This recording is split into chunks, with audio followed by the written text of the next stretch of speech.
ఓం నమో శ్రీ వెంకటేశ్వర.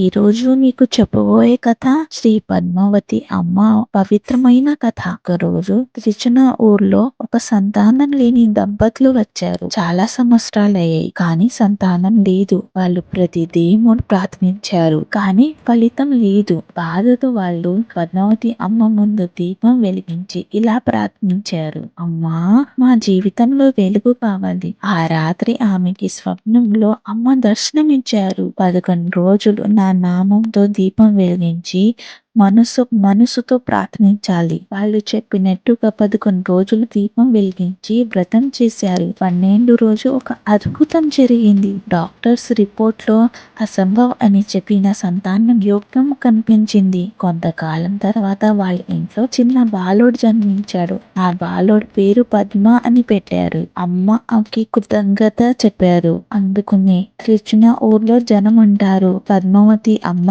సంతానం కష్టాలు అన్ని తప్పకుండా తీరుస్తుందని. మా అమ్మ కరుణ ఇలా ఉండిద్ది.